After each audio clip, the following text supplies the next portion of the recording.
I will check. I'm getting recorded. Okay, so I'm going to stop sharing just a moment. Do you see it's recording?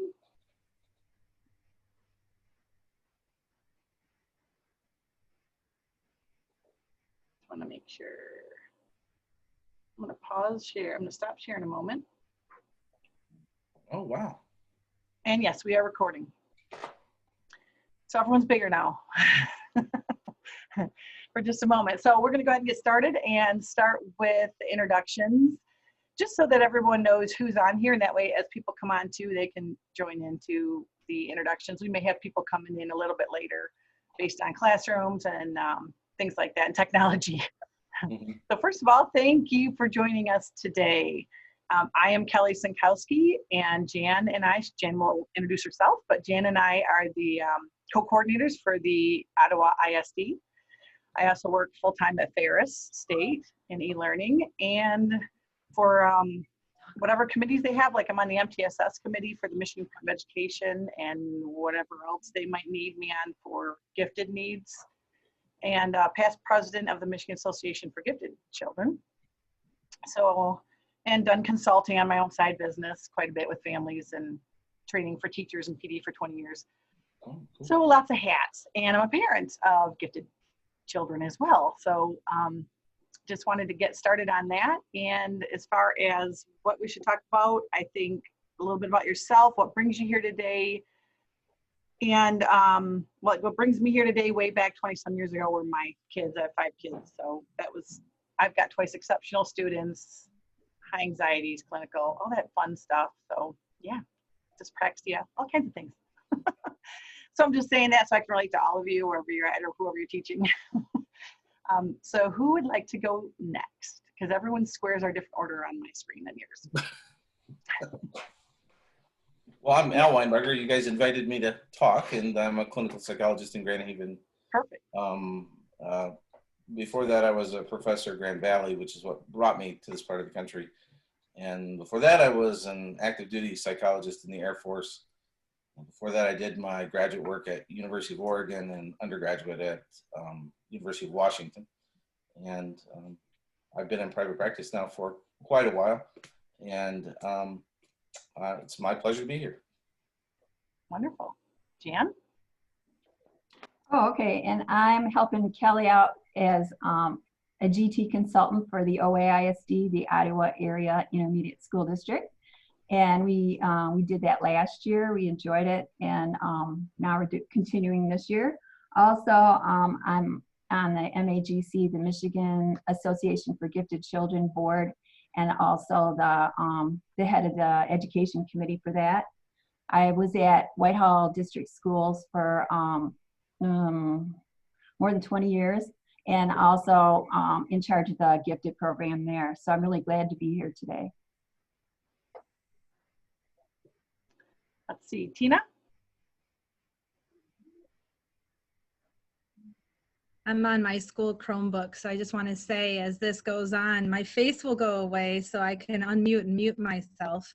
I'm Tina Gallo. I am a counselor at North Muskegon Public Schools, and this year my school actually started funding Gifted and Talented and funding a leader, which that is me. So I'm here both as a fan of Dr. Winebarger's, but also in that GT role. So thanks for having me. Cool. Stacy? My name is Stacy Dieters, and I'm the Director of Support Services at Zeeland Christian School. And what brings me here is we often have been known for our supports for students who maybe are falling below grade level, but have not had as much experience with the other side of that spectrum. So we have 2 students in particular that I'm kind of thinking through today that meet that twice exceptional area and label. And so I'm just trying to think what other information there is to learn about. Welcome. And Joanna? Hi, I'm Joanna Hodges, and I'm a grandparent of a child that we suspect is gifted but hasn't been tested yet. And I'm just trying to find everything I can about what options there are and what resources in the area. I sat in on the call in September and gleaned a lot of information from that. I really appreciate everything I took away from it. So looking forward to this one as well. Wonderful.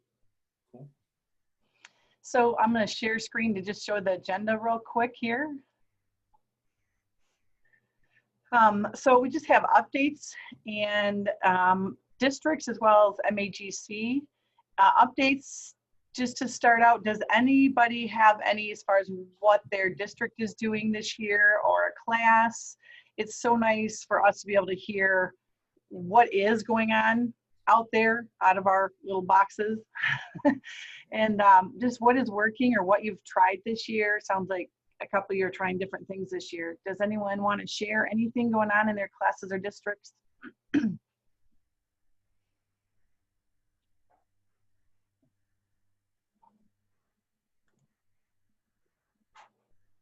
Nothing? That's fine. Go ahead, Tina. Yes. I'll share. So last year, I attended with our superintendent the site visit of the Zeeland Public Schools and the gifted program they had there with the 4th and the 5th grade. And that really kind of inspired us to come back and kind of rework some of our upper L.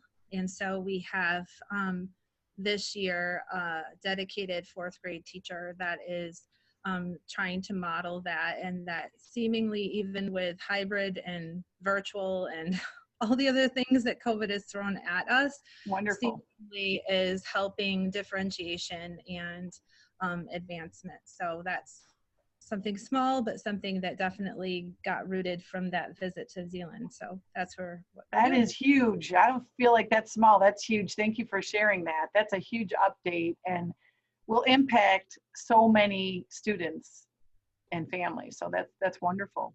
And I love to hear that came from the Zeeland field trip.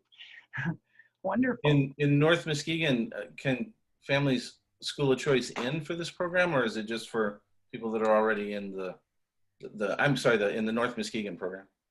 Yeah, I do feel that that is the future right now because of our return to school way of, we have school of choice, but it wasn't as if that was a choice to choice in. Mm-hmm. I do see that coming, but with COVID and all of our return to learn plans and all of that was been a bit overstretched for this pilot. Yeah, I should have said in normal times when the pandemic is gone. Sorry. All right. Yeah, it's all good. We're all just, working through the screens this year. Yeah, good. That's great that you guys are doing that up there. That's great news.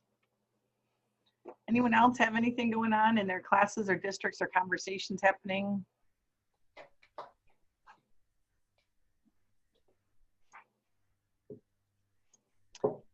Okay, so as far as MAGC, I'm going to turn this over to Jan.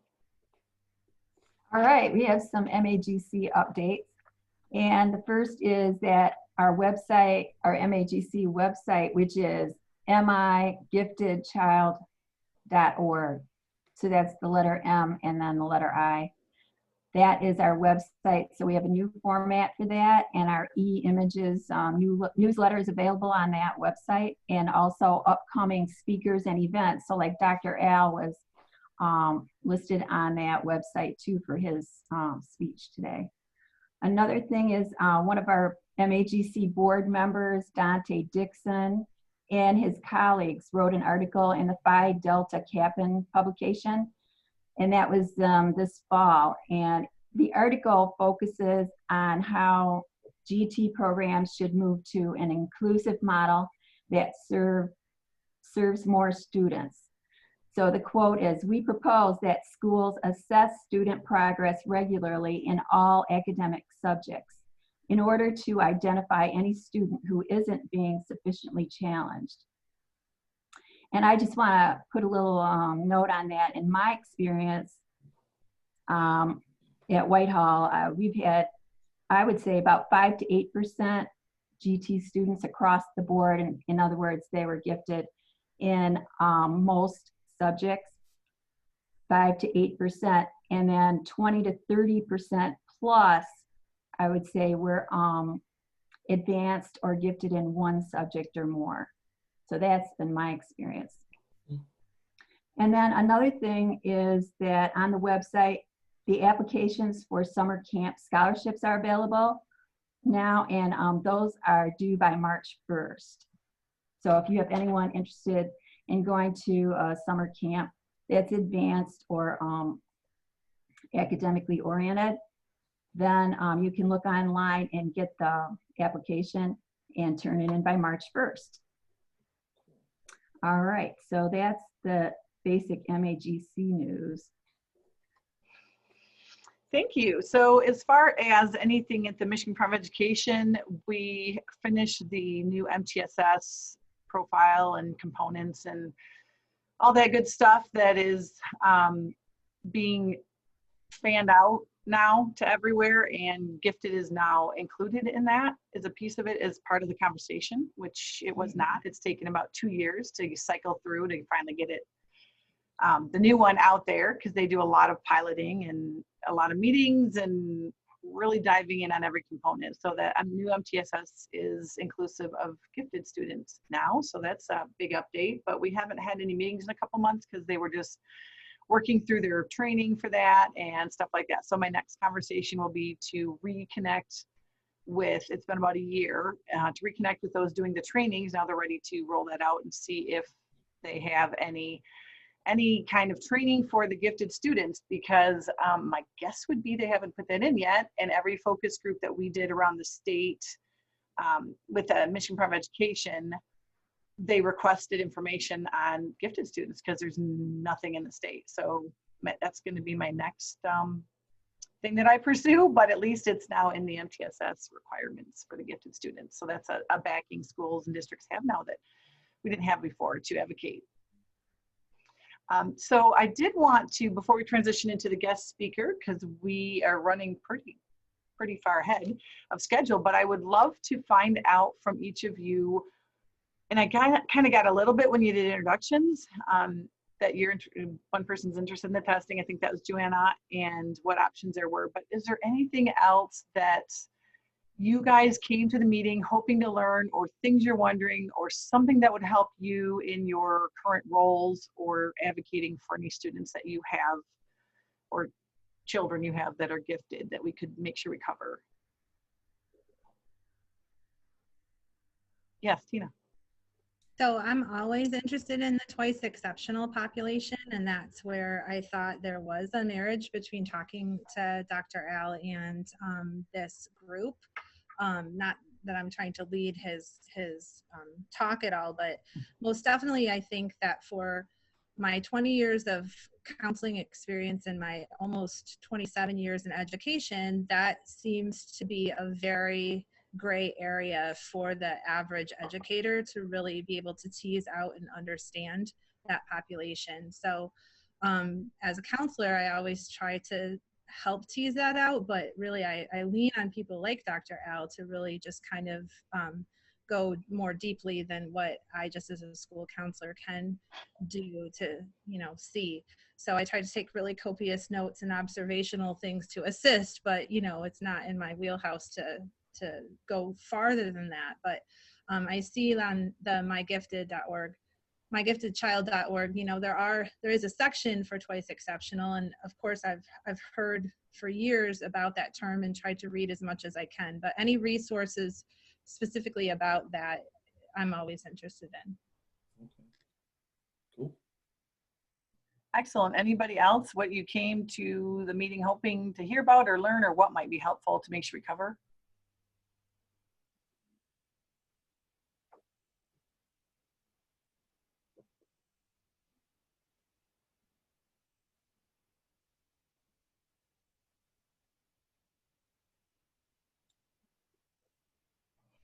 All right.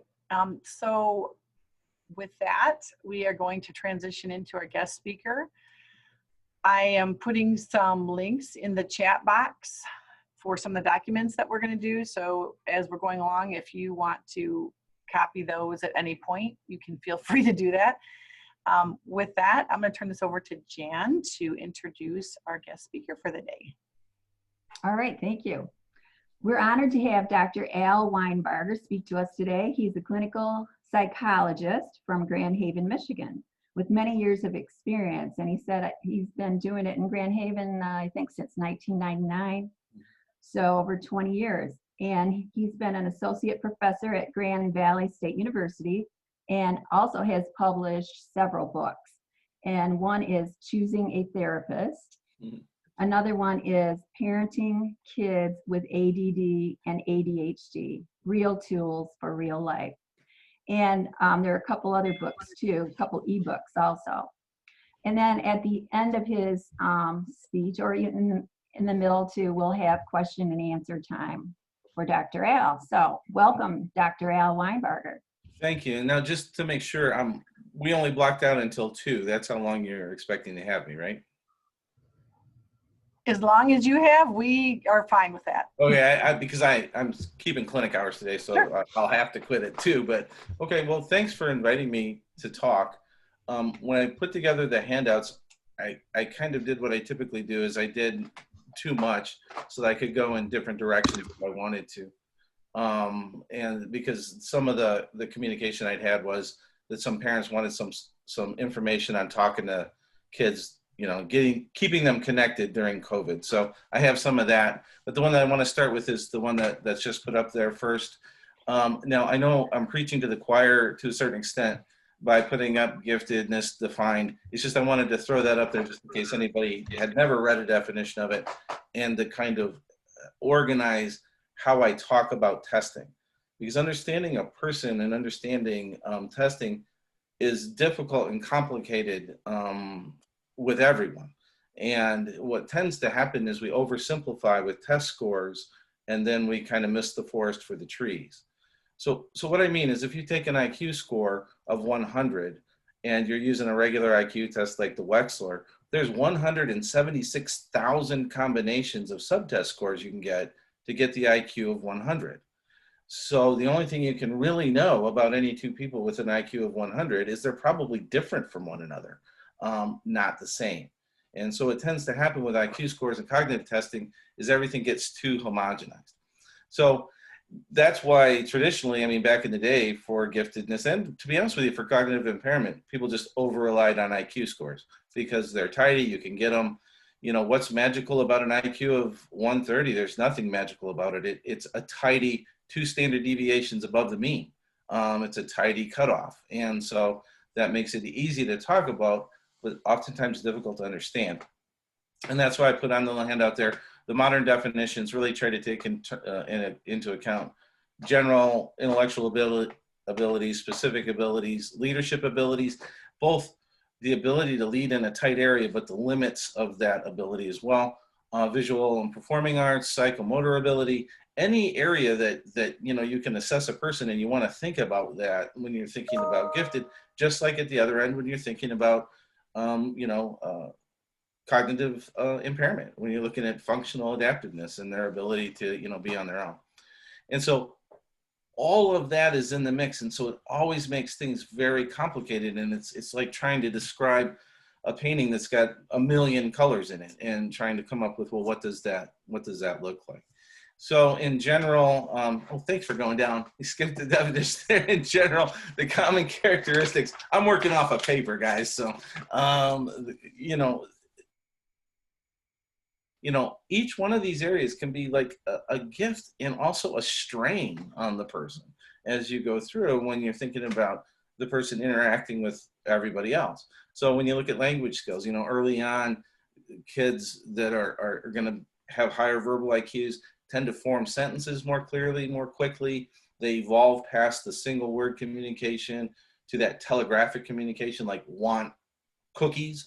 They'll blow through that to I want cookies, much quicker than the other average child will do.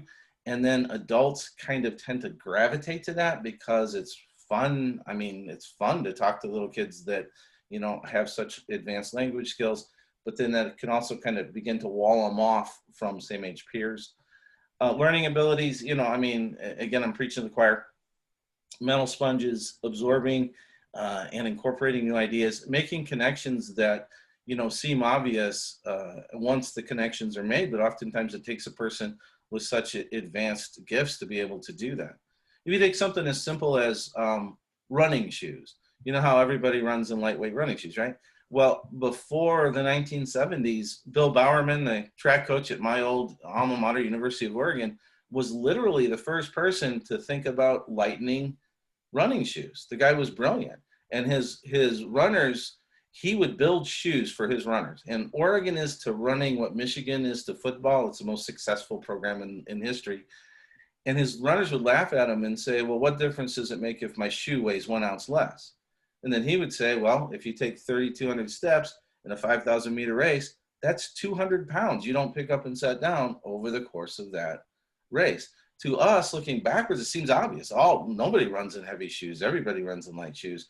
But it took somebody like that to take that out, what now appears to be obvious, and recombine it. And oftentimes, folks that are gifted, or kids that are in that category, labeled that, can do that much more quickly. And it's both a blessing and a burden, you know, at times for them to do. You know, asking questions, you know, that show insight. Have you ever had a class get completely stopped by the really bright kid that keeps asking questions? I got thrown out of honors English because I kept butting heads in high school with my high school teacher over the Last of the Mohicans, and it was obvious she hadn't actually read it. And she was to the point I got tossed out of class. I stopped the class for a week. And I wouldn't move off of it. And so, you know, it's, again, a blessing, and it can be a burden. It can be a challenge. So subsequently, like it says below that, folks that are labeled talented or gifted, these kids tend to gravitate towards adults because you're more interesting. You're talking about things that are a little more challenging, and adults, you know, kind of give you a get out of jail free card with all the social stuff, you know, that your same age peers are not going to give you a get out of jail free card for. And so then it's, you know, it's this natural thing that helps them grow and helps the neural connections form. It's a good thing. And I don't know about you, but I really like talking to bright kids. But it's also, you've got to keep that eye towards being able to make sure it doesn't hinder them more than it helps them, or hinder them in ways that it shouldn't. And then, you know, have you ever encountered the talented and gifted student who is rigid in their thinking? It's got to be the way that they think about it, and it's their way to do it, and they can understand it, and become impatient because you can't understand it, or that maybe you're not making the leaps that they're leaping and going at the pace that they're going. And so that understanding of how they think is oftentimes really there. They're often cognizant of it, but they get rigid and can't move out of it, and move out of it, perspective take or translate. That's oftentimes the language I use when I'm working with a child. If I'm not making the leaps they're making, is they have to translate for me what they're talking about. That's not about them. That's about them teaching me how to understand. And so that we can, you know, we can kind of move forward. But that's in a one-on-one situation. And again, the world doesn't oftentimes give that to them. And then, oh yeah, you know, Watson and Crick. Sorry, I meant to talk about them. You know, the two guys that are credited with finding DNA, right? Watson is an American who's still alive. He's like 95 or something. And Crick was a British researcher, and they're credited with discovering the double helix structure of DNA. When Watson got to England to work with Crick in his lab, everybody hated him because he was impatient with anybody that wasn't as bright as he was. The problem was there wasn't anybody there that was as bright as he was. So he was, and this was a group of really smart people. He was impatient, and Crick described him as he was afraid he was too bright to be useful when he first got there. And Crick helped him by socializing him. Now, Crick had like a family and kids and like a regular life in addition to his research life. And he would make Watson talk to his children and communicate with his children in ways that his children could understand his ideas as a way to get him to go back at Oxford and Cambridge and be able to interface with those folks. And so, you know, Watson is still probably emotionally about 13. You know, he has all these racist and sexist ideas. He just got stripped of like all of his honors from the Cold Harbor Institute and the Human Genome Project and all of that. Yeah. And so again, he can't perspective take. He can't give loose of his way of thinking about it and it causes them, you know, lots and lots of trouble. And then children, of course, that are in the category talented and gifted oftentimes have superior but selective concentration. And so many times I'll get kids that are quite bright sent to me because people think they have ADHD. When in fact, oftentimes what it is for those guys is the pace, especially for elementary school students, is just too slow. And so what happens is if the average kid needs something explained 3 times, teachers are going to explain it 3 times, as they should. I'm no education professional, but I think they should do that. But the problem for the kids at the upper end of the IQ spectrum is they're going to get it the first time and then have to listen to it be re-explained 2 more times before you moved on to the next thing. What I say to parents, it would be as if I repeated the same sentence 3 times before I said the next thing. And the average parent could hang with me talking that way for about 3 or 4 minutes. And then after that, they'd still be looking at me, nodding and being polite, but their brain would be gone because it would just be impossible to focus. And these guys are doing that all day long. And it gets better, at least in my experience, in middle schools and high schools where they can track into different classes and they can do accelerated classes, and you know the pace isn't quite as slow for them as it can often be. And so, and then oftentimes, you know, having a high IQ can be co-occurring with ADHD as well. It's not like they're mutually exclusive from one another, but they mimic each other a lot. And so that's why, well, right now I'm not doing it because you can't really do IQ testing with PPE. I mean, you shouldn't. If you have to, you can do it, but you shouldn't do it because, you know, some of the timed components on the IQ test, it'll artificially suppress their IQ scores if you're wearing masks and they're wearing masks. And so right now I haven't done any IQ testing in a while, but normally if there's any concern, I do a brief IQ and achievement battery just to make sure I'm working in the ballpark I think I'm working in with the child and not somewhere else. And then, okay, so then the emotional and behavioral traits, you have them up there, I think.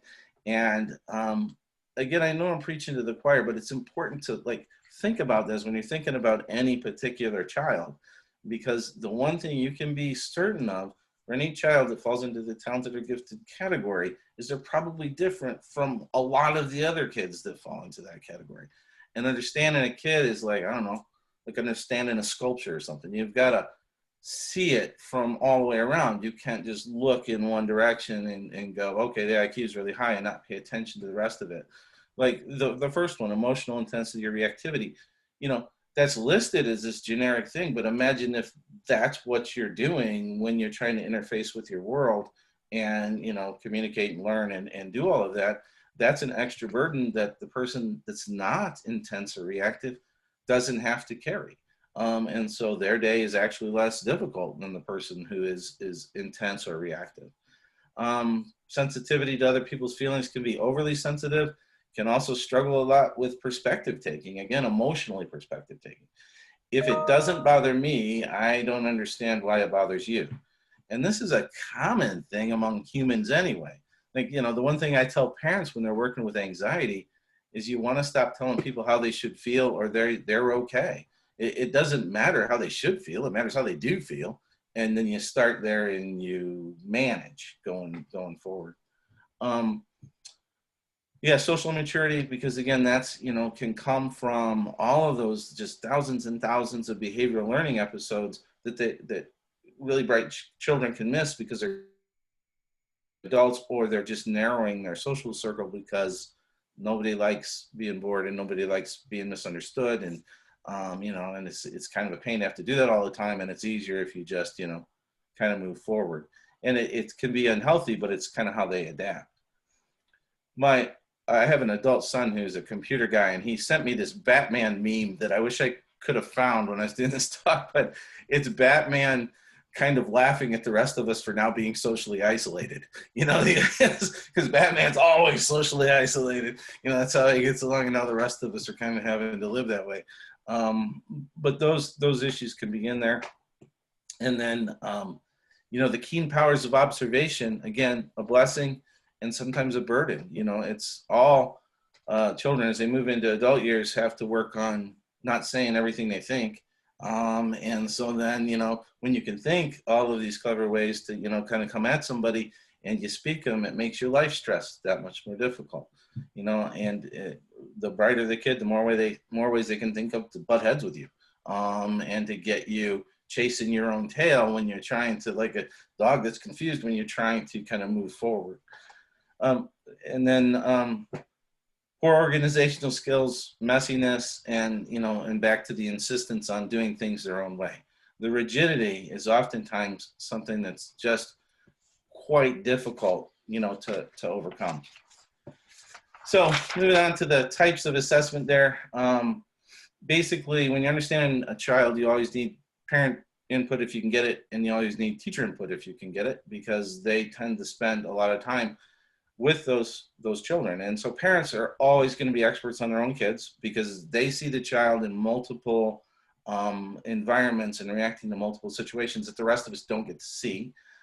Teachers are always going to be developmental experts, because they're kind of used to seeing iterative groups of 5th graders or 2nd graders or 12th graders, and kind of have a pretty good idea, not just cognitively, but emotionally, behaviorally, socially, you know, what's typical and what comes at high cost and what doesn't come at high cost.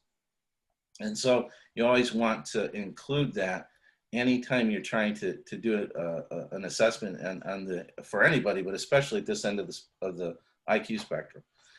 Because again, it's so tempting and it's so easy to just fall back on the objective scores and only operate there.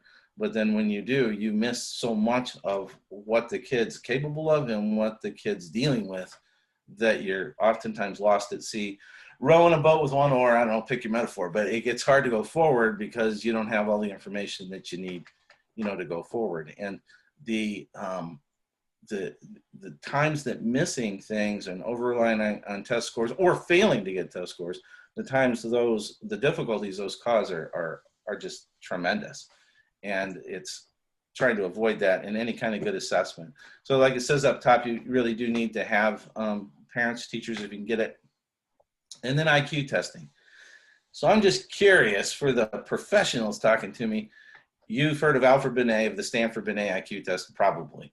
Do you know why Binet made the first IQ test? What the purpose of it was? To identify talented and gifted kids.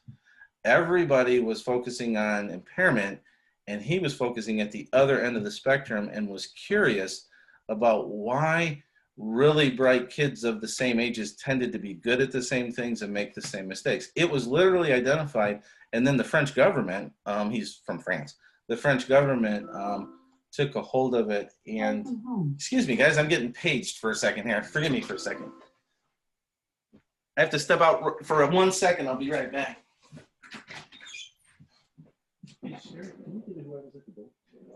Thanks.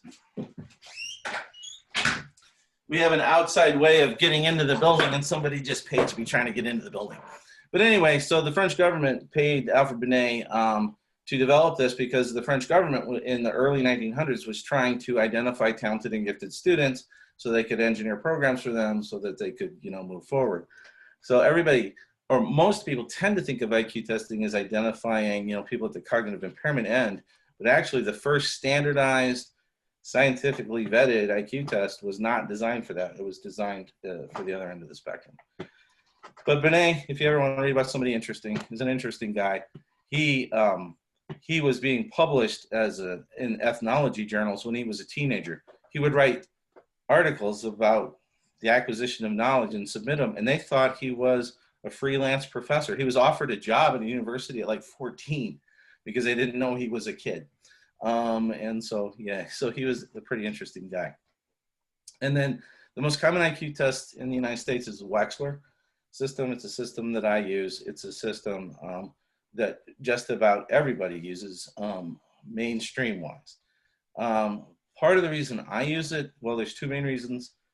The norming samples are better. The test construction is better. Stanford University took over the Binet in the mid-1900s, and it became the Stanford Binet. And it's a really good test, but the norms are a little bit squirrely. Secondly, is it's extremely difficult to administer, and it takes a really long time to do. The Wechsler is not a picnic to administer, and it takes a really long time as well. But the Binet, I don't think, has any gigantic incremental validity. It doesn't do a better job than the Wechsler system does. But that's just, you know, everybody that does my job has their own opinion about that. But they study the psychometrics. So what are psychometrics? So what does an IQ score of 100 tell you? Tells you you're at the 50th percentile. That's what it tells you. So remember, and for the parents, a percentile score just tells you what percentage of the population you're higher than or what percentage of the population you're lower than. So the IQ tests are set up to have an average IQ be 100 and the standard deviation to be 15. Standard deviation just is a way to describe how many people the score captures. So you guys have probably seen the bell curve and heard about a bell curve. It's a normal distribution. And so in IQ scores, the difference between 100 and 101 is very different than the distance between 130 and 131 in the number of people that it's going to capture. And so it's not linear. It's not like a ruler where the distance between 1 inch and 2 inches is the same as the distance between 11 inches and 12. The meaning out here is different from the meaning in there. And so whenever you're getting an IQ test or any standardized test explained to you, the person needs to be able to translate it into useful information. So if we had a kid with an IQ of 130, you would just want to say, well, you know, when we compare little Johnny or little Janie to a nationwide sample of other people their age, they did better on this than about 97, 98% of kids their age. So they've got a lot of horsepower under the hood, more than most people. And if you kind of understand that, then what you can do is then go on to say, but that doesn't mean that they're not different from other people. That doesn't mean they're not unique. That doesn't mean they don't have their own pattern of individual strengths and weaknesses. That's where splitting IQ up into verbal and performance IQ comes into it. So the average, or the Wechsler will give you a full scale IQ and a verbal and a performance IQ, and then other standard scores that you can derive from it. And it's just reflecting kind of one of the big ways to think about intelligence. Because, you know, we don't really know what intelligence is, right? I mean, it's a multifaceted thing, like who knows? But what the IQ test does a really good job of, there's about 100 years of literature on it, about 110. An IQ test is a really good predictor of what you should be capable of doing academically. And so if your IQ is here, but your achievement is there or there, well, that's interesting and probably meaningful. And so if you know you are an A student, straight A student, and your IQ is 130, well, that's not really surprising and it's really consistent. But if your IQ is 130 and you're getting C's and D's in your classes, now that's interesting on a bunch of different levels. Could be there's some sort of learning disorder there, could be a motivational issue there, could be that rigid thinking, I only do things my way and I'm not going to do them the way you want them to be done. All of these, those gaps could be explained by many different things, which is where the supplemental testing begins to come in. So you start with your IQ test, you figure out where, in a deviation kind of way, where does the kid fall? Was the kid typical, doing way better than typical, cognitive ability-wise, less than typical? Okay, then I move on to the achievement testing. I like the Wyatt, I'm sorry, I got lazy there. That's the Wechsler individual achievement test. It's normed on the same norming sample that the Wechsler IQ test is normed on. So I like using that because then I know that there's not some system, how Woodcock-Johnson, which is another good test, how they developed their norming sample versus how Wechsler did. So that I make sure I'm comparing apples to apples and not apples to crab apples. So that at least I can rest comfortable in that. So then you go in and I go in and I do some achievement testing and look to see what is what. So now it's not necessarily going to be that the achievement test matches the IQ. It's not going to be that it's higher than the IQ. It's not necessarily going to be lower. We just accept what's there and then begin to think about, well, how do I need to go about understanding that? So the standardized scores give me well, full scale IQ tells me like what ballpark I'm in, what stadium I'm sitting in. And then, you know, the performance and verbal IQs, the fluid and crystallized, kind of tell me what section I'm sitting in. And then the subscales will tell me what seat I'm in. And then that's the same thing with the achievement tests. And so once I kind of figure that out, then I want to begin to go and look at, like, well, why are we here? And that's where the supplemental testing that gets ignored that really should be done becomes very, very important. So I know I spun off into psychobabble there for a little while, so I'm back now. Questions about what I said or things that didn't make sense, and see if I can translate them.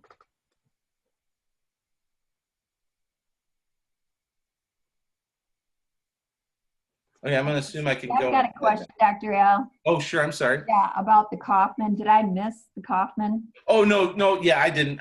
Because I was glancing at the clock, I wanted to move on and I skipped the Kaufman. Oh, okay. But that's also a very good IQ test. It's a shorter test, right? I'm sorry? It's a shorter IQ test. It's shorter. It has more nonverbal components to it, and can often be useful for younger kids. The Wechsler system is split into 3 different ones. It's got a preschool, primary, it's got kids, and it's got adults. Kaufman just has the same set of subsets, but you can use them differently. And the Binet is just one gigantic test that goes across the spectrum. Yeah, sorry about that. I skipped it because I was trying to move on. Okay. Question on the different tests. Is there one that has a higher ceiling as far as when you're doing the tests to see how high they can go, so you know what kind of accommodations to do? Like, if you think a student is profoundly gifted, is there one you would choose over the other ones? Well, probably if I thought I needed to do that, I'd probably use 2, because like with a Wechsler or a Stanford Binet, giving them repeatedly, you run the risk of practice effects. So if I give the same test twice, you really ought to wait a year in between administering the same test to the same kid. But if I felt like I needed more information than I got from the Wechsler, I'd probably use the Binet. Or if I thought that I wasn't getting what I needed from it, or I didn't trust it for some reason. Now, I'll be honest with you, the Binets are so expensive, I don't own the most current one because I rarely ever used it. I just didn't invest the money in the last one because it costs a lot. Schools can invest. You guys can buy it, and I'll borrow yours. But but I personally only own the Wechsler system. But that's what I would do is use both. Same with unachievement. If I feel like the Wyatt isn't giving me what I want, or there's squirrely results there that I don't understand, I can give the Woodcock-Johnson because I have both of those as well. Thank you. That's helpful because I know Linda Silverman, the Gifted Development Center, uses the Stanford Binet 2 because it has a higher ceiling if it's that particular subset student, child. And the 2 the 2's pretty old. So and then when you just got to make sure that the norms you're using, because like I'm older than probably most of you, but like when I went through high school, there weren't PCs. I took a typing class on a typewriter. And so it's there's this generational change that makes the more modern norms kind of more important. Yep. And then some of it, of course, I'm skipping over big things we could spend hours talking about, like cultural differences and things like that there's problems inherent in all of the testing. But all right, so if let's say we got our Wechsler and we've gotten our IQ and we've gotten our achievement test, we still need to kind of understand the rest of the child. And so typically it's good, depending on the age of the child, to at the very least use some form of standardized depression and anxiety scale with them. Because I just had this conversation with somebody right before this came on, because I got a phone call and a special ed director was asking me if I thought there could be an organic reason for a kid who's never had reading comprehension problems to suddenly have reading comprehension problems. I'm like, well, of course it could be, like if they hit their head or they got a disease or something, but what's their personal life like? Well, their parents just went through a divorce. And I'm like, well, so probably anxiety and depression are vapor locking the kid's brain and, probably not following along very well because they're distracted by what they're bothered by. So, the kid's in 5th grade, never had a reading comprehension problem before, has always been an A student. I would look outside of that to go, and I said, send, have her go to the school psychologist or the school counselor and talk a little bit, or have the parents, make an appointment with somebody. But it oftentimes gets missed, and that's not throwing stones at teachers. We all tend to see what we do as most important. And so because if somebody brings a question to me, I'm immediately going to go, okay, well, it could be organic causes, but maybe it's something else. But if you take it to a neuropsychologist, they're going to be, well, let's look at organic causes first and rule them all out, and then let's look at this.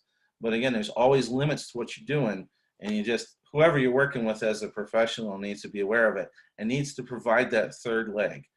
Because really, it's like building a three-legged table. You really need these supplemental instruments to guide you to where you're going. Also very true of ADHD, just like really bright kids look inattentive, sometimes really anxious kids look inattentive. And it's not that they can't pay attention, it's what they're paying attention to, which is what's bothering them instead of, what the teacher is teaching. And so when you get into teenagers using something that's a little more labor intensive but yields a lot more information, something like the MMPI-A, which is the Minnesota Multiphasic Personality Inventory, it's lengthy, but what's really nice about all three of these is all three of these are empirically derived. What that means is not rationally derived. Rationally derived means a bunch of Dr. Al types sit around and say, a depressed child should respond like this, and an anxious child should respond like that. And what an empirically derived instrument does is they give it to thousands and thousands of kids, group the kids together based on how they respond to the test, and then study the groups and see what kind of common themes are in there. And so those are a lot more helpful to understanding things than necessarily rationally derived instruments are. But it's long. The MMPI has 478 true and false questions on it, I think. Yeah, but what I tell teenagers is, but I need to see you twice a week for like the next 6 months to learn this stuff. Which path do you want to take? So the teenagers always go for the 2-hour test and not having to come in and see me twice a week for the next 5 years. But so that can so much, the combination of such testing will give you that third leg you need to understand like why this is the way it is, why this child functions the way he or she does, or why, she's excelling or failing to excel, why she's exploding or failing to explode, looking for those answers on who the person is as a kid. Because you might notice every time I say the talented and gifted kid, I kind of stutter. It's because I was trained at a cognitive and behavioral place, and I don't talk about ADHD kids, I talk about kids with ADHD. And not because it's a word game, but because I think it's very important. That's not central to who they are. It's part of who they are. And being gifted isn't necessarily central to who they are. It's a big part of who they are. But then there's the emotional, the developmental, the life history, all of those things that are going on, with the child as well.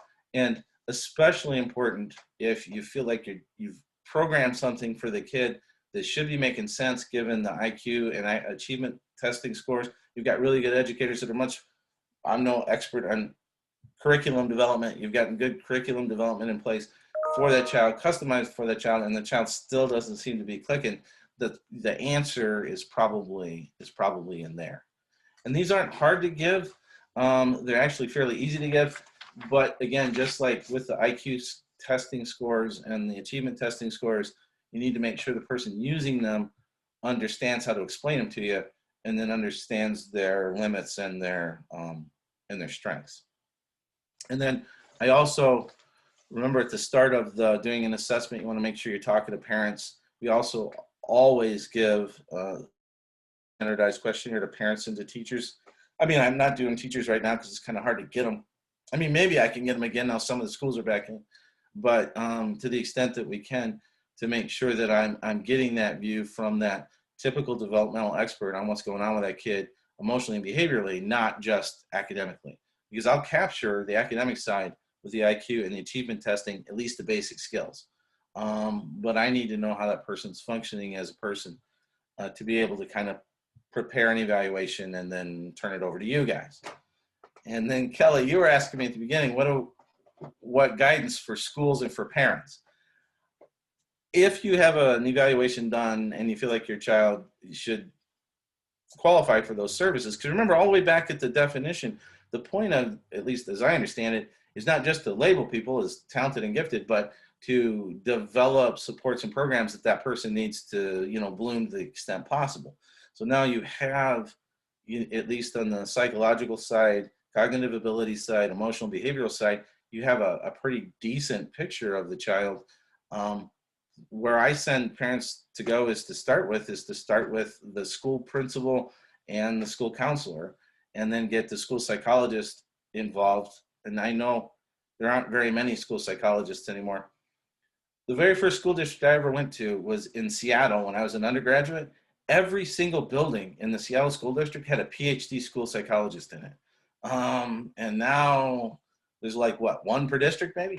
And so, but that would be the person that I would start with and to communicate the report to, and then ask for just a child study meeting for the teacher and the special ed director who tends to understand testing, and if there's a talented and gifted coordinator, and the classroom teacher and the parents to sit down and look at, you know, what you've learned about the child and how does that mesh with what's going on here. Because I always fall short because I'm not a curriculum development person. I'm not an expert on those things. I just do this part of it and then try to work on the behavioral and the emotional side.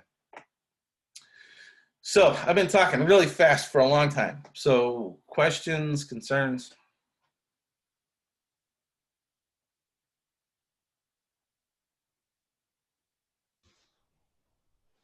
And I'm going to assume maybe if you have questions, you can feel free to, I think Kelley has my contact information. You have the little handout I gave you. And then these other two things, just look at them, you know, for talking about COVID and talking about how to stay connected. The most important thing on staying connected, I think, is to make sure that if you're having your child schedule things like meetups online with their friends and stuff like that, is schedule it. Schedule it and then treat it as a responsibility so that they get through having that social connection. About 1,000 years ago, when I turned 19, I was on my first deployment in the Army.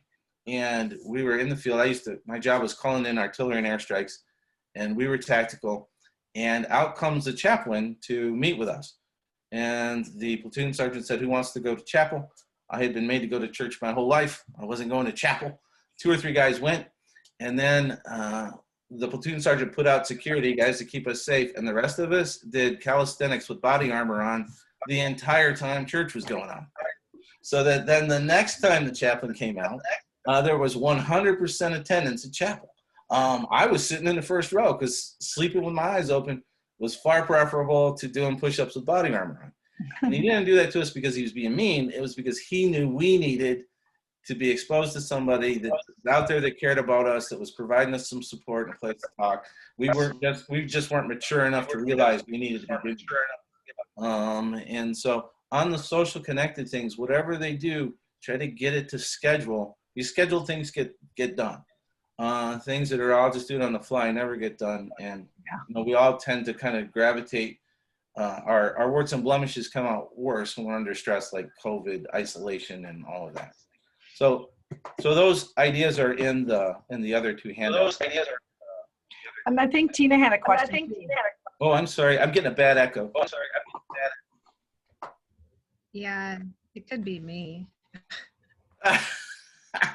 Let's assume it's me. I'm gonna have to take my video off too. I think I'm freezing a little bit. So my question is just an anecdotal one. Can you hear me? I can. It's broken up, but I can hear you. So I'm noticing that our talented and gifted at North Muskegon, and again, my district is unique in the sense that DH12 is all in one. I'm totally losing you now. I students, I pretty much know all of them. I'm totally losing. You're picking up, Tina. Could you just put it in the chat box and then we can try to get an answer for you? At least on the recording too, we can have an answer for you.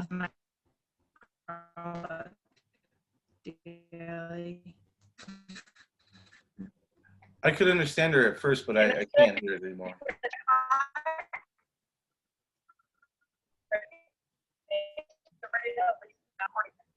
Yes. Okay, she in the chat put question about anxiety increasing with GT under COVID. Oh, right, yeah, because the basically the social connections, there aren't as many of them anyway, and so then they're paring back more, and that natural tendency. Now I'm hearing myself, but this natural tendency to gravitate inward. So that's why you want to impose a little structure on getting it done, and then also to include them and get them out to schedule some things like virtual field trips and stuff like that, so that you're involved. You don't embarrass them, but you facilitate it happening. Oh, hang on. Hey, come in.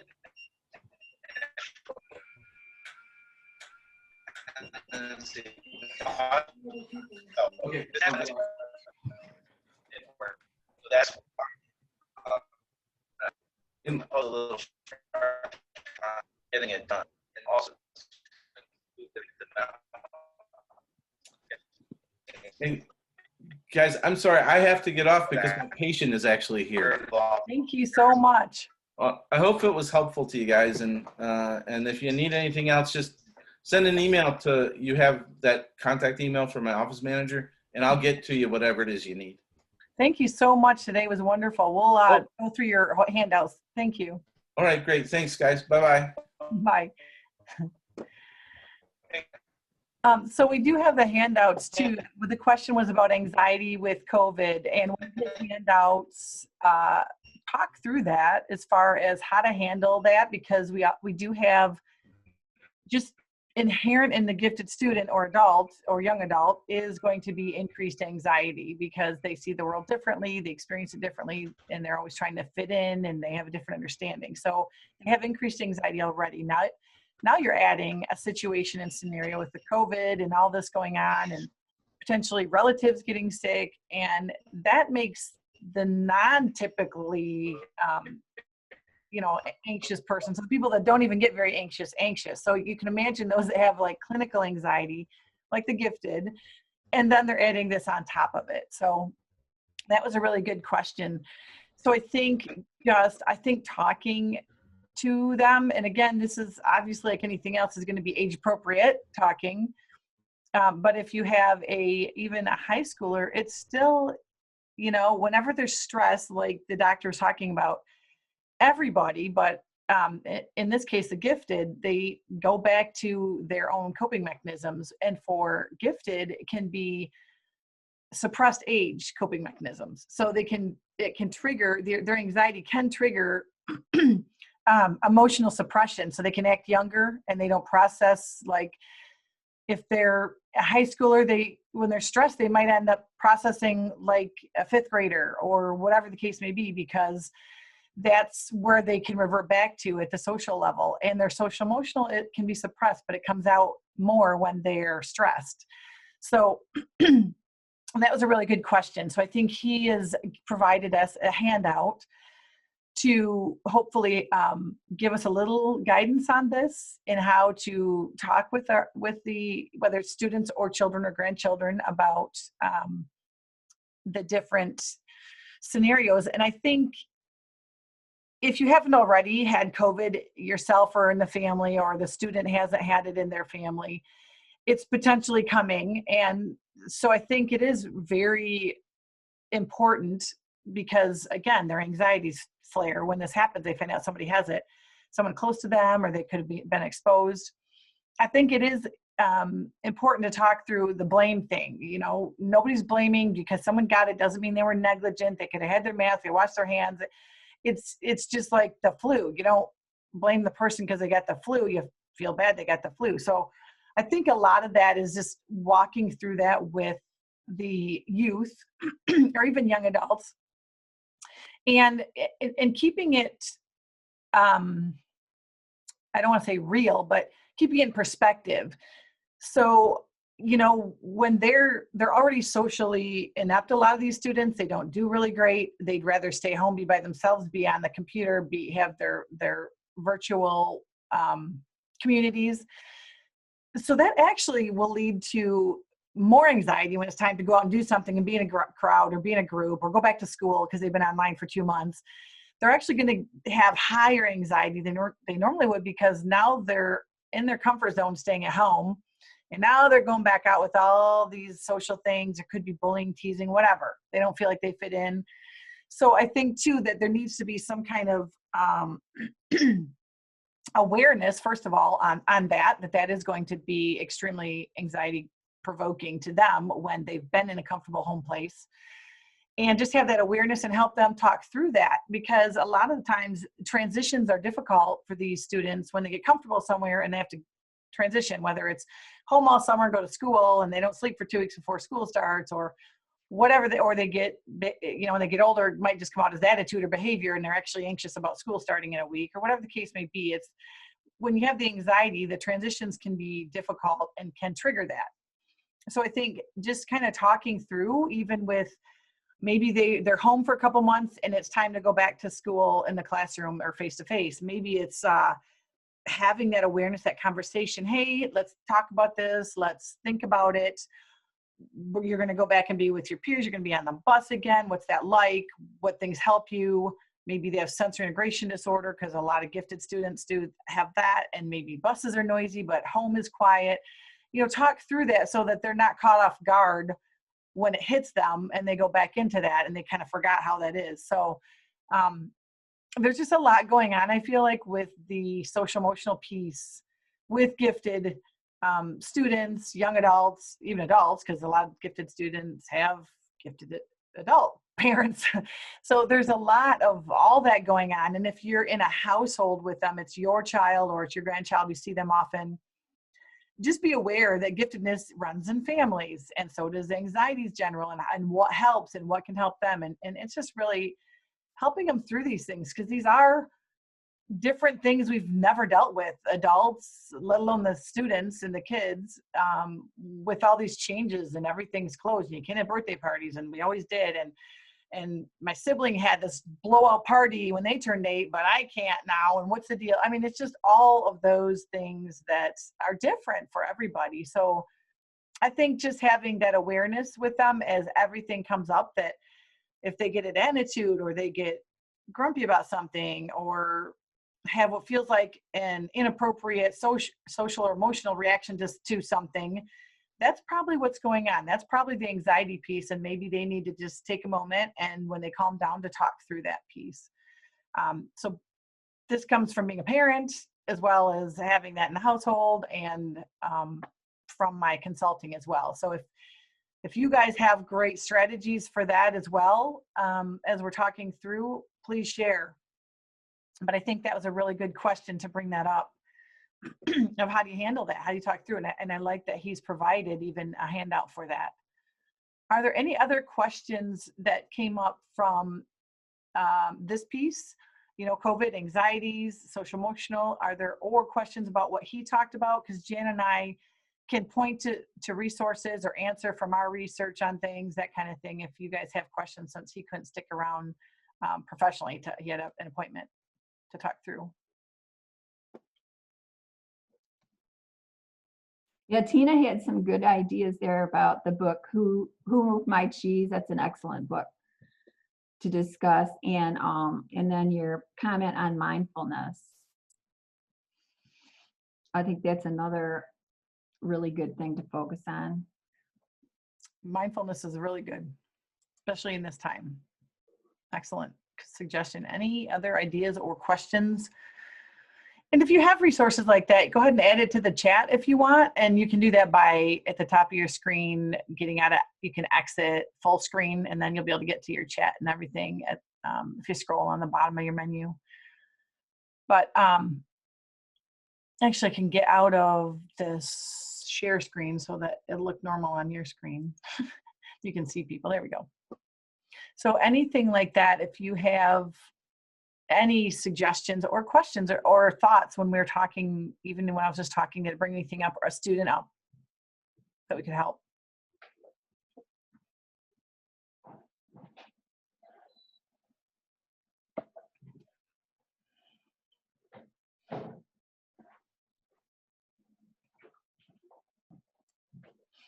Well, I have a little concern because one of my students, let's see, tested out in high school and of, out of trigonometry. And so he went right into calculus. Then he went to a 2-year school, community college, and they said that he would have to take trigonometry in order to graduate, get his associates.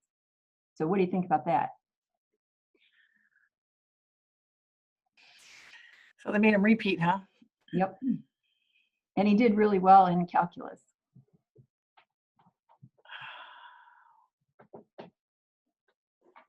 So I think that's something that needs to be discussed at the state level. Absolutely. And that is by district. We had the same situation at my school where they wouldn't put the accommodations in for a twice exceptional student. Pardon me. And my kids went to a blue ribbon district that was considered gifted sensitive. And when they got to the high school, because gifted programming is in the education school, the lower education, elementary education, it's in the elementary schools. So they had the programming, the pullouts. By the time they got to high school, they said, well, we haven't had these accommodations in place yet. So we're not going to do that for the SAT and ACT and all those things because they needed extra time. The problem was we had documented all along. It hadn't been a problem in school necessarily because they were able to cope. And and one of the questions came up, I think Tina, was about twice exceptional. A lot of times the twice exceptional issues don't show up until 8th or 9th grade. But the school district just didn't have that training. I was talking to the counselor and I was trying to explain that it doesn't show up because they're so bright, these students, gifted students, and especially the really high-end gifted students, they create their own coping mechanisms to succeed and fit in and do what they need to do at school. And all of a sudden, they finally hit high school or even 8th grade and they're taking the high school classes a year ahead. And those classes, you can't just guess intuitively. You can't know, like when they're younger, you can learn addition and subtraction and figure out multiplication, division. Just, they do that all the time, right? That you can figure out the next levels and next steps, where when you get to high school and even college, they can't guess, they have to learn it and they don't know how to learn. And all of a sudden when they have to learn it and they can't guess intuitively the next steps, their coping mechanisms don't work. So it doesn't even show the twice exceptional pieces. And many times, no, sometimes it does if it's ADHD or ADD, and it's true, ADHD, that will show up, those kinds of things. But even things like different types of dyslexia don't show up till later because they've created their own coping mechanisms. So if you know anything about twice exceptional, it a lot of times doesn't show until high school or 8th grade. And if the district doesn't understand that, then they'll say, hey, they've been fine in the higher classes all along, so we're not going to do anything for them. And that's what we had happen. So you can have the state level, whether they require it or at some point, Jan and I have been working on it for 20 years, some point have legislation on it. It's still like, it has to be implemented at the district level.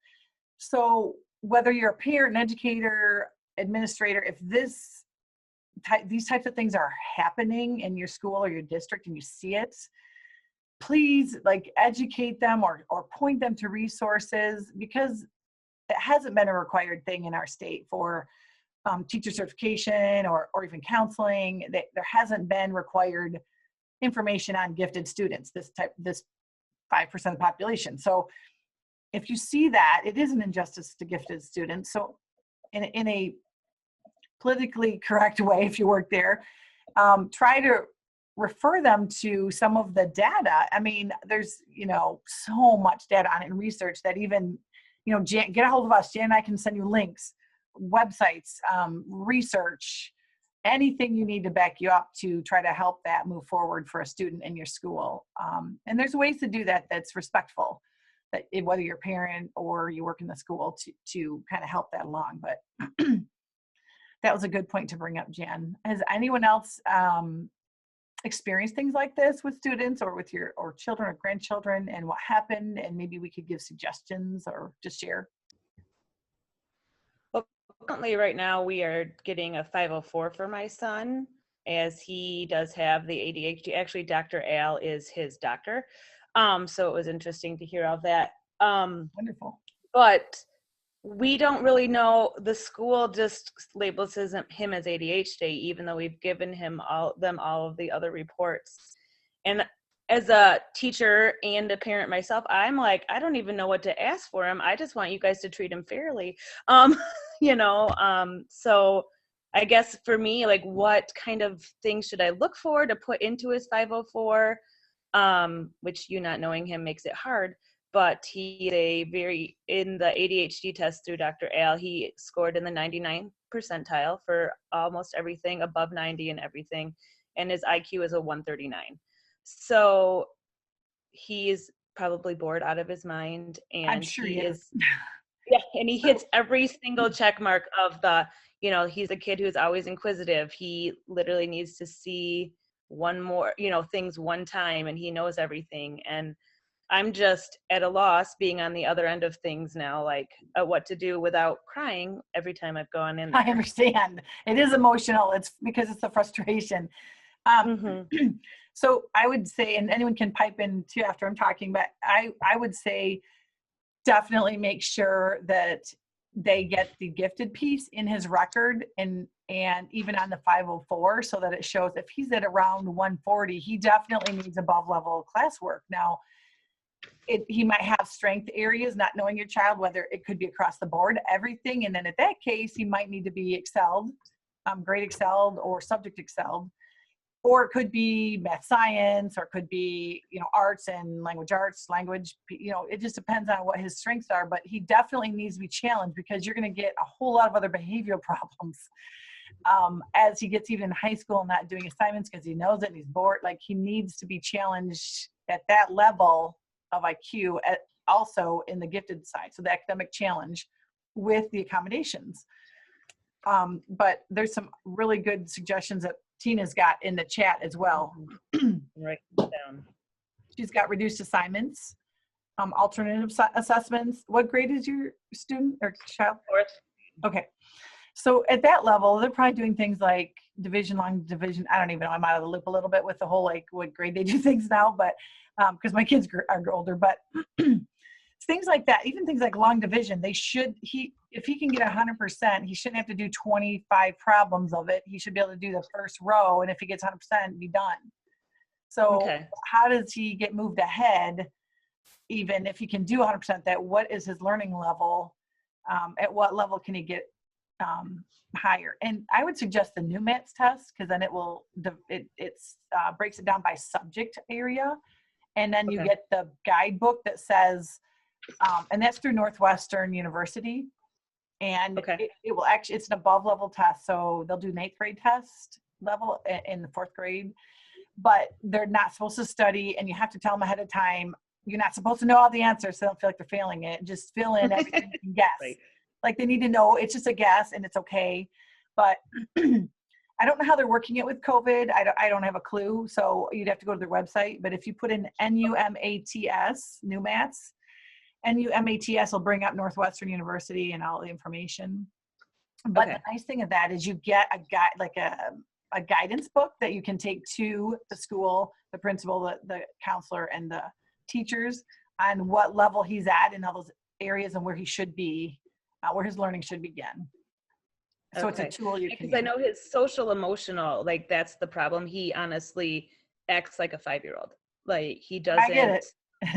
Yeah, and so, like, that's where we're like, we don't want him to be ahead, go a grade ahead, because right now he's still in the elementary, but if next year he's going to be moved into the intermediate, and that's why we started the 504 this year. He's That's great. Okay now, but I know next year he is not going to be okay. That's great. So make sure they have the gifted in the 504. Make sure even that you can ask to submit into his file samples of things that he does that are above level. Like if he's really high at reading, maybe get in his file some of the books that he's reading or things he's doing that are at home that are way above what he's doing at school, those kinds of things.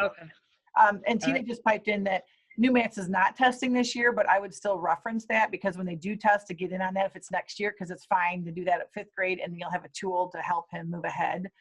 But she suggested the COGAT, which I agree with that. COGAT is a great test because it's it's even for nonverbal students as well. So some students, gifted students, have a super high vocabulary.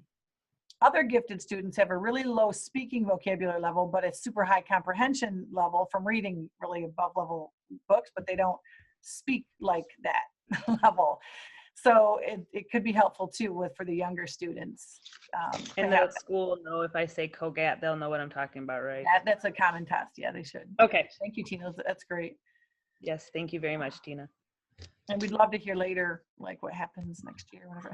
Yeah, I knew the new math you guys talked about in a different meeting that I put down, and I never got anywhere with it because I didn't know I would just check the website. So you see, the nice part of that is though, and it sounds like you're not missing anything this year because they can't take it in person.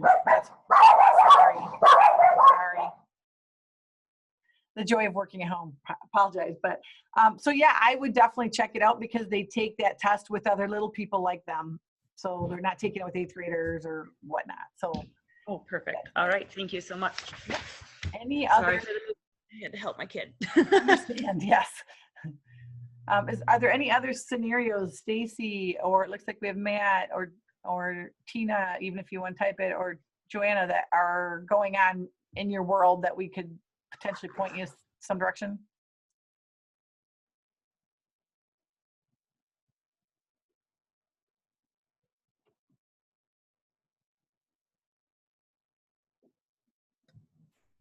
Not right now, but I love the way that my grandson tries to advocate for himself. We were doing the remote learning last week and half of this week. And every time he would have to hold up his whiteboard with his like math assignment, he would write across the bottom, "These are too easy. Please find me harder work." He's 6 years old, you know. He needs harder work if he's doing that, if he's writing that on his board. But I love that he's telling the teacher this too. Usually they just tell the parent or the grandparent. You got to figure it out, but that's good. Yeah. So for him, you can ask for the end of school year test for his grade, whatever grade he's in. He's in first or kindergarten, or what is he in? First grade. So I would ask for the end of the year test right now, because now you can be looking at placements even for next year. And then if he does, so my first question I would ask to the school or teacher is, before I even ask for that I would say, what grade does a student need to get to pass first grade, on the assessments? So if they say, 75%, well, then your student shouldn't have to get 95% to pass, is what I'm saying. So my first question is, what is a passing grade for that level, that grade level, to go to second grade? Then I would say, since he needs a lot harder math, we don't know what level exactly he is at, like where that challenge will begin for him. So can he take the end of first grade assessment now? Obviously he's going to ace that. Then I would say, can he take the end of second grade math or whatever it is, assessment? Because even if you bring things to them with IQ, it's hard for teachers to translate that to what does that mean in their classroom. Like they like to know, a teacher likes to know what level is the student at, so they then can figure out how to help. So that's actually speaking the school's language, the district's language, if they can take those assessments and just see where does he stop. And he'll probably think it's super fun if he's, he can do that while they're doing this easy math for him. He can do these assessments or something, because they're usually just a paper, you fill it all out, that kind of thing in the classroom, if it's in the classroom. He might think that's more fun than doing the assignment anyways, instead of feeling like it's a big test. Yeah, he actually has a really good teacher this year. And when he gets done with all of his work before the rest of the class, she has a special book that he can get assignments out of. So when he's in the classroom, she's able to do that. But with the remote learning, she didn't think to send anything home. I like that because he thinks that's fun. Yes. But I would ask for higher level math, because now he's doing extra work. If he was doing the right level math, and it's fine because it's fun to him right now. As he gets older, he's going to choose not to do extra work, and then he could have behavior problems. So I like that she's giving him something because she's trying to help. That's awesome. Mm-hmm. That's your first piece if you have a teacher who wants to help your student. So I would just say, once you can find out what level math he's actually at for learning, if he can do that math while they're doing whatever math, he actually will take longer to do his math if it's the right learning level. So he should track around the same time as the other students, a little closer to how long it takes him. All right, can I interject something? Yes, please. Yeah, we use the key math test at the elementary level, and that really helps with what level they're working at in math. And also, I use the Continental Math League problems, CML it's called. You should be able to find it online. I haven't really looked lately, but it's CML, Continental Math League. They have excellent challenging problems, and it's a great program.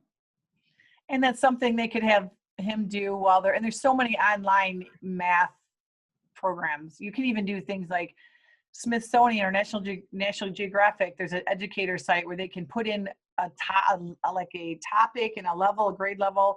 Like there's so many resources out there that they can use to get him at his level that won't take a ton of time for the teacher. And they can even use what they have. Like, so I've seen before, and we actually tried this with a couple different students, was in first grade, they would go up to the second, third grade class for the 20-minute math, and then they come back to the first grade. And they don't really miss a ton in 15, 20 minutes, but it's bumping them ahead because usually they have accelerated math or something older, but this will take care of that in the lower levels, like first, second grade, where they don't generally have different programs, but he could still stay in his class and do the higher level. If he is across the board, like he can write higher than them and read higher than them, I don't know, but I would grade excel him. And Jan and I can give you a plethora of different acceleration research that shows they do so much better. I accelerated 3 of my kids. It was the best thing ever. It's not the first thing a school will go to, but when you find out that he's that high a level, they actually do better, even social emotionally, if they are with their intellectual peers over their age peers. Yeah, she Anyway, said that's he's a whole already other- reading. He's already reading at a 4th grade level too. Yeah, see, he's going to go to second grade, and they're going to do the alphabet books. You're in level A, B, C, D. I mean, he's all way ahead of that. Mm-hmm. I would look at acceleration options, but the school might have to get there. Like they might have to do these tests to see, and they need to have the data.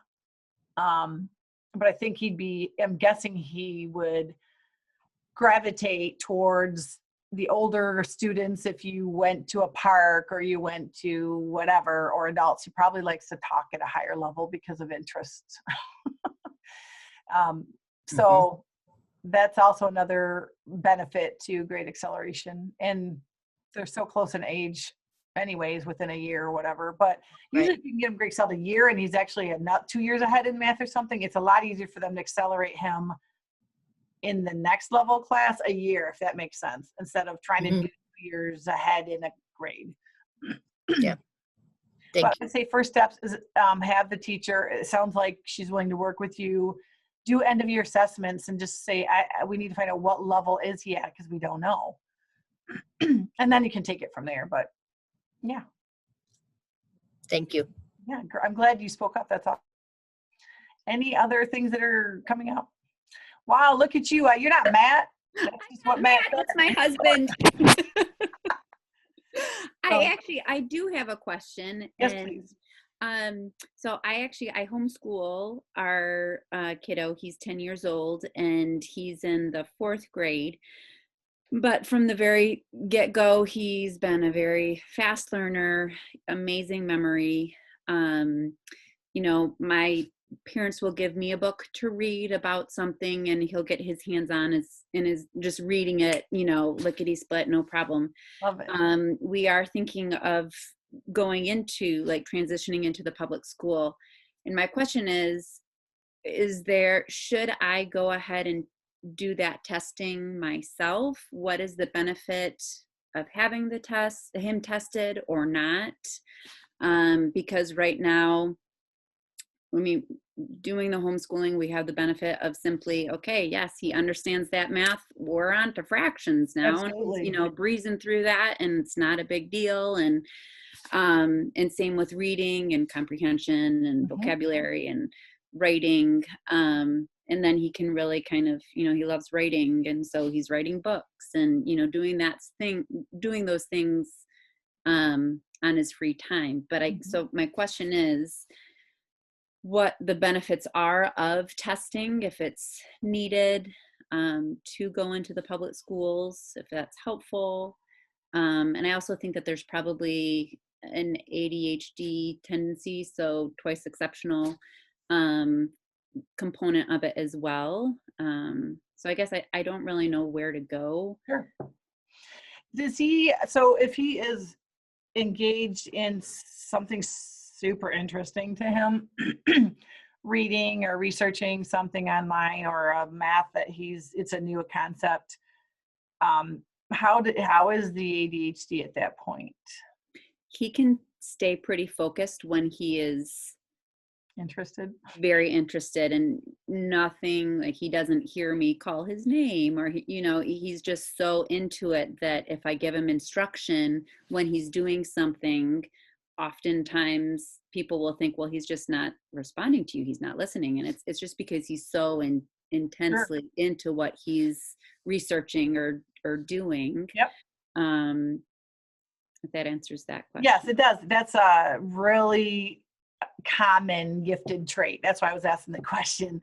I don't know your child, but it sounds like a typical highly gifted child that may not have ADHD, but I mean, there are some that do, but those who are highly gifted look like that because their brains are racing. They're always thinking about a whole bunch of things at the same time. But that's just normal high giftedness. He has had you said, right? Yes. Yep. He has had the perfect education scenario for a gifted mind, because you're letting him track as fast as he needs to in math and the higher level books. So that's not going to be the case when he gets into public school. It's going to be very grade level driven. Books he can read, math level he's at, any of that. The social emotional will be fantastic for him because he needs to learn how to maneuver in the world, if you will, for people who aren't like him, right? But I would definitely, so to answer your question, I would definitely gather data. I would get that testing. I for sure would, because you need to have as much data as you can entering that school system for proper placement. So if he's fourth grade, but he's at sixth grade in every level, it makes the most sense to have him do the sixth grade level stuff. And if or put him in fifth grade so he can do sixth grade level stuff, or whatever that case may be, it'll depend on the student. When we're talking about acceleration, there is a tool, the Iowa acceleration evaluation, if you will, but it is something schools can use that looks at that social emotional piece. Jan and I are big advocates of that tool when you're looking at grade acceleration as well, because it's a piece that looks at the social emotional, not just academic, that you can put those together. Now, if it says, no, don't accelerate this student, I have a student that said that because they're high anxiety, she accelerated beautifully. It's a tool, it's a piece of the picture. But it's nice to have that information. So if you do accelerate, you kind of know what things might be the challenges, what areas, that kind of thing. But I would definitely gather all the data. So I think I was telling Joanna that too. I would gather what level he's reading at, what books. Is he reading adult books? Is he reading young adult books? Is he reading, what are those titles? And make a document of all the reading he does for fun. It's going to be way higher level than he's doing at the school level in fifth grade. I would definitely do those. So even if you do testing like COGAT or Wechsler's, that's a good piece of data, but also to have the other piece of data that since you're homeschooling, you can get your hands on those higher level tests of where does his guessing correctly stop in math or any of those, what level is he writing at? What level is he reading at? Usually writing lags reading in these gifted kids, but he still could be well above his typical fourth, fifth grade, whatever level he's at. So all that data, and I would walk in and say, here's my student, what's the best fit? If you have a student that high, it's not necessarily going to be the grade level chronologically. It might be, and he could even do all the specials, gym and all the arts, if they have a music or band and they have gym or any of those, you could still have him do that at his grade level if he wanted. And then he could do all the subject areas in the classes that were at his academic level. So there's a lot of variations you can do. Might be easier to just put him fully in that grade. It depends, but what you need to do is gather the data, the testing, his academic levels, what is he actually doing, where's learning begin, and present that piece to the school for the intake, like what I need to talk to you because he doesn't fit the normal mold. So I hope that helps. I mean, all that would be does. Thank you very much. I appreciate that. Any other questions with what you guys are dealing with or in general? Yeah, so Kelley, I know you're working on curriculum for a program at Ferris State for college students, and I was just wondering how that was going. I forgot about that for my updates. Yeah, so like everything else, the education departments in all universities right now are all over the place. So what I'm doing is creating a 3-class pilot. I'm in the midst of doing that, and I'm going to offer that for anybody. So any teachers or anything, and it's going to be on gifted, the social emotional, the academic piece, a little history on it and the laws that we have in Michigan, and then also a teacher, a curriculum piece to that. And it's going to be a series of 3 courses, and it's a short courses, like a month long or whatever, not like a semester. But what it's going to do is train, it's pretty much professional development on gifted is what it is. And it's going to train anyone, whether it's a counselor, a teacher, an administrator, a parent, on all the things gifted, kind of a lot of stuff that we've talked about today and the doctor talked about. But what we're going to do is offer it to the Michigan Department of Education to put out there, because there's nothing right now in Michigan in any college anywhere that's teaching that. So it will be housed under the Ferris umbrella, but it'll be a non-credit. It'll be like a CEU type thing. Sketches it is now. But so that is coming along. I got taken off of that at work for a bit, but we will be getting back to finishing it. So that is in the process, and then we're going to try to introduce that to the MDE. And if I can pilot it and it goes really well and there's interest, then I can take that up to Ferris as a per credit to get in the education field or counseling or whatever is needed. So all right, thank you for doing that. We definitely need that in Michigan. Oh my goodness, I know. My spare time. Is there any other questions? I've really enjoyed having all you guys on here today, and I love when you bring up just different scenarios. It takes Jen and I back to a bit, like, oh yes, this happened, that happened, this helped, that kind of thing, and we love to talk about that stuff. Is there anything else while we're still on? How are we getting the papers from Dr. Al? Do we have, So are you just emailing them out? That's a good question. So the papers are at the top of the chat. So on the chat, if you hover over your box, like this black box of Zoom, there'll be a chat in the middle of it that you can click. And at the top of the chat are his 3 links to his 3 things that he showed today. So if you want to, and you can do that now, if you want to just click them, it'll open them for you and you can save them later or whatever, or copy the links and put them somewhere.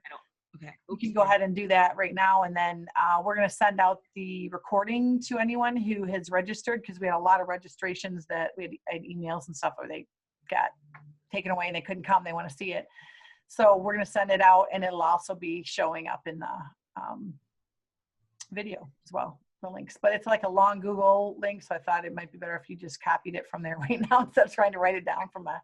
Well, and I don't know, I came in late, so it's not at the top of my chat. So. Oh, I'll re-put it. That's a great point, because Okay. if you did come in late, it doesn't show for whatever reason in Zoom. It doesn't show the previous. I'm glad you said that. There they are again. All right. Thank you. Now they're at the bottom too. So good point. I'm glad you said that. I forgot that it does that in Zoom if you come in after.